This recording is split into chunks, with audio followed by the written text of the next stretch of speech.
1995年8月，俄罗斯的一架伊尔76运输机被塔利班的一架米格21拦截，并命令他们立刻降落接受盘查，而机长以跑道不够长为由拒绝，同时让机组联系塔台请求支援。米格21则礼貌地侧过身，用腹部满载的导弹威胁起机长。机长说需要转几圈消耗燃料，以此缩短降落时的滑行距离，可战机不给他们拖延时间的机会。塔利班飞行员立刻减速来到俄罗斯货机后方，一发炮弹呼啸而来，根本不给对方思考时间。接着第二枚导弹再次警告，如果再不自行降落，第三枚导弹直接对准引擎发射。虽然俄罗斯导弹有敌我识别意识，但眼前的状况很明显，对方是要玩命。机长回头看向其他人，无奈只能迫降在阿富汗的坎大哈机场。机长冲向塔利班成员吼了起来，要求他们给个合理的解释。可惜双方语言不通，没法交流。突然众人回头望去，乌泱泱的一片难民向他们奔来，他们手拿木棒，嚷嚷着要把这些俄罗斯人抓起来。好在塔利班士兵及时拦住了难民，随后派出一辆大巴冲进人群，机组成员这才得以安全离开。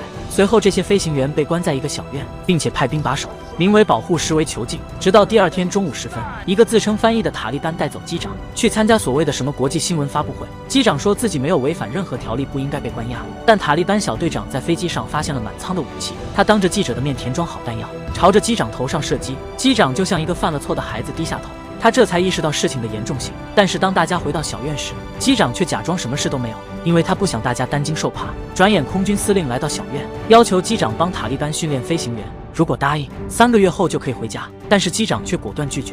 塔利班的空军司令瞬间拉下脸，当着这么多人的面被拒，这不就是打自己的脸？他不慌不忙地从身后拔出一根铁钉扔到桌子上，然后恶狠狠地指着机长，让他拿着这个好好记着天数。机长回到屋里，掏出铁钉，意味深长地在墙上画了第一笔。他知道自己走不掉了。在被塔利班囚禁的第27天，俄罗斯大使馆终于出面，但只是送来一些生活用品。他们不知道是该高兴还是该感到悲哀，但唯一确定的是，俄罗斯方面并没有和塔利班谈好交换条件。暴躁的副机长终于无法忍受，趁看守不注意逃了出去，怎知没坚持5秒就被头破血流的送了回来。他们这才见识到塔利班的残酷，但这仅仅是个开始。糟糕的生活条件让体胖的人最先生病。塔利班叫来村里的兽医，但条件是学习他们的古兰经，否则只能喝矿泉水扛着。在被塔利班囚禁的第58天，俄罗斯大使馆不但没有救援，反而迎来了冰冷的炮弹。恐怖分子拉开手雷塞进女人衣服里，随后赶紧跑开。随着一声巨响，广场上只剩下一团残渣。这是1995年的阿富汗，塔利班人员囚禁俄罗斯飞行员的第58天，俄罗斯大使馆并没有救援，反而是政府军以此为借口，派出轰炸机群对着坎大哈进行轰炸，试图逼迫塔利班释放俄罗斯飞行员。但这样的举动只能使更多的平民受伤，不见塔利班人员倒下。塔利班带着飞行员转移阵地，一路上全是被炸飞的人。负责带路的塔利班路过家门口，准备带着老婆孩子一起走，可是一辆轰炸机呼啸而至，瞬间家破人亡，连尸体都找不着。他再也控制不住情绪，愤怒地拿起破旧的 AK-47，把这一切都怪罪在飞行员身上。机长吓得掏出一张纸币贿赂他，结果被枪托打晕。好在有年轻小伙的劝阻，机长才勉强活了下来。但怒气无处发泄的塔利班在大街上无情的报复，用来回敬政府军的恶行。冤冤相报以暴制暴，不管怎么形容，都是一条看不见尽头的路。在飞行员被塔利班囚禁的第100天，俄罗斯大使馆再次出面，但只是带来他们家人的书信，对救援问题只字不提。俄罗斯是真的拿不出钱吗？谁也不知道。过了没多久，塔利班实在没耐心，就给飞行员们下达了最后的通牒：如果再不答应帮他们训练飞行员，塔利班就要杀了所有人。机长心里明白，想要活着回去见家人，只能接受塔利班的要求，替他们训练飞行员。塔利班为了以防万一，只要求机长一人授课。机长辛辛苦苦的上班，本以为这样可以熬出头，但回到被囚禁的小屋才发现，塔利班人员拿走了他家人的相册。一番撕扯下来，自然是讨不到好处。机长看着他们把整个相册撕得干干净净，这是他唯一的思念，也是他苟活在这里的唯一动力。有些人被欺负久了会变傻，而有些人则会触底反弹。痛定思痛的机长刮掉了长长的胡子，像个爷们一样开始斗争。他要找机会逃离坎大哈。在被囚禁的第181天，塔利班开始反攻喀布尔，大量人员上了前线。战争期间，塔利班反攻受阻，双方打得不可开交。到了第240天，机长一直利用教练的岗位，每天记录所有人的作息时间，观察周围的防守位置，在脑海里复盘越狱路线，只等一个绝佳机会出现。到第378天，他终于等到一个机会。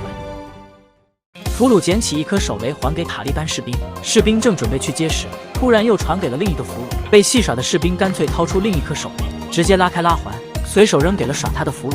俘虏用身体按住了手雷，趴在地上大气不该喘。他如果想活命，只能把手雷迅速拿出来扔掉。胖子俘虏吓得趴在台阶上。地中海慢慢的靠近，把手伸进他的肚皮下。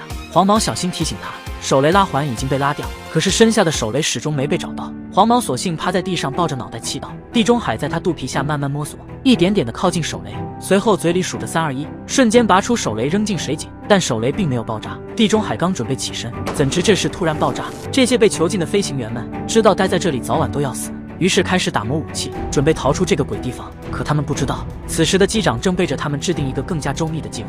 他已经摸清楚机场士兵的作息时间，而现在唯一的问题就是机场跑道上的防空炮。今天是他们被塔利班囚禁的第379天。机长用铁钉在墙上标记天数，随后狠狠地把它折弯。他开始告诉手下自己的计划。机长以飞机需要保养为由，将所有机组人员带到机场，因为今天是塔利班人的礼拜日。半小时后，所有人都会去做祈祷。但意外的是，早上做祷告的时间，防空炮依然有人值守。黄毛灵机一动，拿出一块手表换成自行车骑。他趁塔利班不注意，一溜烟加速朝着防空炮奔去。塔利班骑马追赶，一脚把黄毛踹在地上。他这才知道，原来防空炮上是个稻草人。接下来就只需要等待塔利班12点30分的祷告时间。黄毛吸引留下来的3名士兵注意力，胖子在一旁时刻准备着。老头趁机关上了机舱门，接着机长启动引擎，飞机开始慢慢前行。士兵终于意识到情况不对，准备给枪上膛时，弹夹却被老头卸掉，接着2拳将士兵 KO。这边士兵刚起身就被胖子从背后给制服。最后一个士兵一脸淡定地看着黄毛，手却偷偷地想去拿枪。黄毛一脚踢开，反手就是一拳，士兵直接躺下。接着几辆汽车向着飞机奔来，拿着 AK 对着飞机一顿扫射。可这怎么打得透厚重的货运飞机？当机长打开起飞模式时，一辆汽车瞬间被引擎气流吹飞，另外2辆汽车也吓得急忙闪开。可眼下还有一个问题，跑道距离太短，此时速度只有190。机长放下起飞机翼，200继续。此时跑道已经到了尽头，但关键时刻飞机拉升起来，成功飞在蓝蓝的天空。被困379天的5名俄罗斯机组成员，最后凭借自己的能力成功逃到阿联酋。2天后，他们回到了俄罗斯。机长和副机长被授予俄罗斯英雄称号。